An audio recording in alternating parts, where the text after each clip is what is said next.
Diet Sonbhadra के online classes में आपका पुनः स्वागत है। मैं नीरज शर्मा, डायट प्रवक्ता सोनभद्र, आज डीएलएड द्वितीय सेमेस्टर के पाठ्यक्रम वर्तमान भारतीय समाज एवं प्रारंभिक शिक्षा विषय पर चर्चा करूँगा। पूर्व में हमने पर्यावरण प्रदूषण या इन्वायरमेंट पोल्यूशन पर बात की थी। आज इसी को कंटिन्यू करते हुए हम आगे जैव प्रदूषण या बायो पोल्यूशन पर चर्चा करेंगे। वर्तमान वैज्ञानिक युग में जिस गति से औषधि विज्ञान में प्रगति हो रही है, उसी गति से मानव जीवन के लिए नए नए खतरे विकसित होते जा रहे हैं। मानव में जहाँ एक ओर सृजनात्मक प्रवृत्ति पाई जाती है, वहीं दूसरी ओर उसमें विनाशात्मक प्रवृत्तियाँ भी बढ़ती जा रही हैं। आज मानव इतना सक्षम हो गया है कि बिना गोला बारूद या तीर तलवार चलाए मात्र जैव प्रदूषण के माध्यम से ही लाखों व्यक्तियों को काल का ग्रास बना सकता है। जीवाणु, बैक्टीरिया, विषाणु, वायरस तथा अन्य सूक्ष्म जीवों, माइक्रो ऑर्गेनिज्म जैसे प्लेग के पिस्सू आदि के द्वारा वायु, जल एवं खाद्य पदार्थों को प्रदूषित कर मनुष्यों में मृत्युकारित करना जैव प्रदूषण कहलाता है।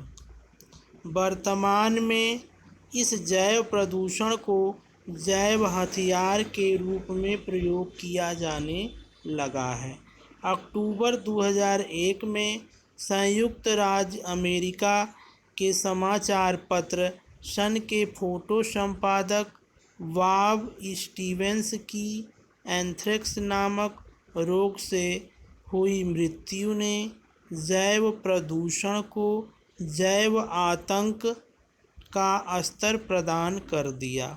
इसके पश्चात न केवल अमेरिका बल्कि भारत, पाकिस्तान तथा अन्य देशों में भी एंथ्रेक्स जीवाणु से प्रदूषित लिफाफे लोगों के पास पहुंचने लगे तथा कई देशों के निवासी इस जैव आतंक से भयाक्रांत हो गए। रोगाणुओं की मारक क्षमता भी अपार है।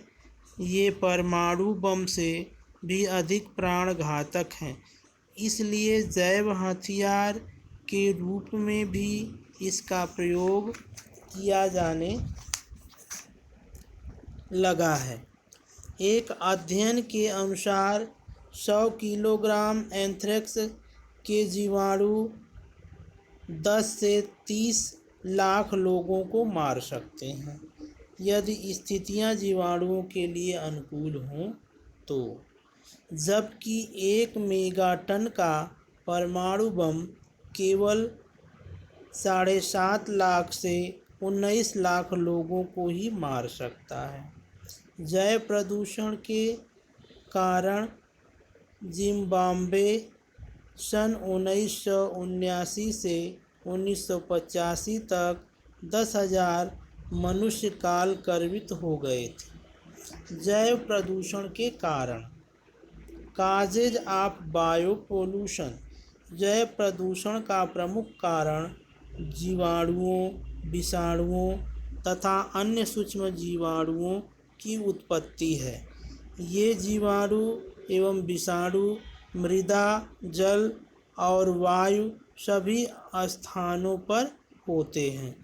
पर्यावरण में जीवाणुओं की उपस्थिति को हम सभी स्वीकार करते हैं। इनमें जीवाणु, वायरस एवं कवक सम्मिलित हैं। जीवाणु न केवल मृदा, जल एवं वायु में वरन खाद्य सामग्रियों एवं औषधियों आदि में भी पाए जाते हैं। इनमें से कुछ जीवाणु लाभदायक होते हैं तथा कुछ हानिकारक। ये हानिकारक जीवाणु ही जैव प्रदूषण के प्रमुख कारक हैं। उदाहरण के लिए पोलियो वायरस, चेचक वायरस, पीत ज्वर वायरस आदि। जीवाणु आविष तथा विषाणु आविष विभिन्न प्रकार के संक्रामक रोगों हैजा, टाइफाइड, ट्यूमर, कैंसर, फेफड़े संबंधी रोग तथा कान एवं हड्डियों का संक्रमण आदि को जन्म देते हैं। कभी कभी जंतु या पौधों के शरीर में कुछ ऐसे विषैले पदार्थ उत्पन्न होते हैं जो मनुष्यों में भयंकर प्रभाव उत्पन्न करते हैं। वास्तव में मनुष्यों द्वारा ये पदार्थ भूलवश उपयोग कर लिए जाते हैं। उदाहरण के लिए खुम्बी खाने वाले को पहचान न होने के कारण विषैली खुम्बियाँ भी उपयोग में लाई जा सकती हैं। ऐसे आलू जिनमें कलिकाएं फूट रही हों में विषैले पदार्थ उत्पन्न हो जाते हैं। अनेक मछलियाँ विषैली होती हैं जो सामान्य मछली के स्थान पर खाए जाने से विषाक्तता उत्पन्न करती हैं। अनेक सामान्य उपभोक्ता पदार्थ जैसे पीतल या तांबे के बर्तनों में रखे खाद्य पदार्थ खट्टे होकर विषाक्त हो सकते हैं। इस प्रकार कीटाणुनाशक, जीवाणुनाशक एवं अपतृणनाशक आदि पदार्थ भी भोजन को विषाक्त बनाते हैं। जीवाणुओं की अनेक जातियां भोजन की एक बड़ी मात्रा को नष्ट कर देती हैं। ये जीवाणु मृत जीवी होते हैं, अतः भोज्य पदार्थों पर ये एंजाइम के द्वारा क्रिया करके उन्हें सड़ा गला देते हैं।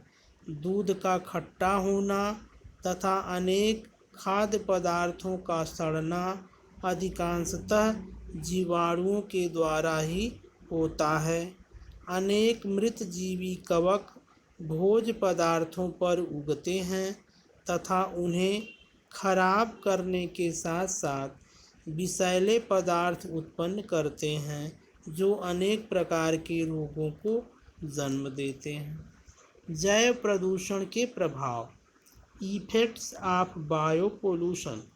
जैव प्रदूषण से उत्पन्न जीवाणु, विषाणु एवं सूक्ष्म जीव जंतुओं तथा वनस्पति जगत को गंभीर रूप से प्रभावित करते हैं। जब जैव प्रदूषण को जैव हथियार के रूप में प्रयुक्त किया जाने लगा है, जैव प्रदूषण के माध्यम से विभिन्न घातक रोगों को फैलाया जा सकता है, जैसे एंथ्रेक्स, प्लेग, चेचक। एंथ्रेक्स मूलतः पशुओं का रोग है। इसे जहरीला बुखार भी कहते हैं। यह रोग बैसिलस एंथ्रियस नामक जीवाणु द्वारा फैलाया जाता है। प्लेग भी बैक्टीरिया जनित रोग है। इसके बैक्टीरिया का नाम यर्सीनिया पेस्टिक। पहले यह बीमारी महामारी के रूप में फैलती थी तथा गांव के गांव लोग इस बीमारी में समाप्त हो जाते थे, परंतु अब इसे नियंत्रित कर लिया गया है। यह पिस्सुओं, मच्छर की तरह उड़ने वाला एक कीड़ा द्वारा फैलता है। जब पिस्सू प्लेग से संक्रमित चूहे को काटता है तो प्लेग के जीवाणु उसके शरीर में आ जाते हैं। इसके बाद जब यह मनुष्य को काटता है तो मनुष्य प्लेग से पीड़ित हो जाता है। प्लेग से पीड़ित व्यक्ति शीघ्र ही मर जाते हैं। जैव प्रदूषण के बचाव के उपाय। Measures of prevention of bio pollution. आधुनिक वैज्ञानिक एवं तकनीकी युग में जय प्रदूषण सर्वाधिक प्रभावकारी है। द्वितीय विश्व युद्ध में जापान ने प्लेग संक्रमित पिस्सुओं द्वारा प्रदूषण फैलाकर चीन के कुछ क्षेत्रों में बीमारी फैला दी थी। अतः सन 1972 में सभी प्रकार के जैव हथियारों को निषिद्ध करने के लिए जैव हथियार सभा के प्रस्तावों पर विभिन्न देशों द्वारा हस्ताक्षर किए गए। सन 1925 में रासायनिक तथा जैविक हथियारों को निषेध करने के लिए जिनेवा प्रोटोकॉल पर हस्ताक्षर किए गए। भारत में जैव प्रदूषण से बचने के लिए रक्षा अनुसंधान एवं विकास संगठन ने सन 1972 में ग्वालियर में एक प्रयोगशाला स्थापित की। स्वास्थ्य मंत्रालय ने सन 2000 में राष्ट्रीय डिवीज़न सर्विलेंस प्रोग्राम आरंभ किया। इसके अंतर्गत इंडियन इंस्टीट्यूट ऑफ कम्युनिकेबल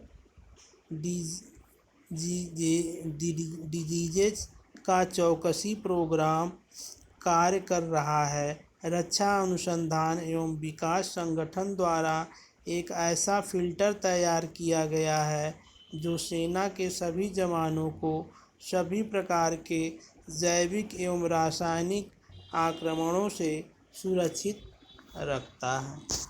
आगे हम भूमि एवं मृदा प्रदूषण पे अगली क्लास में चर्चा करेंगे।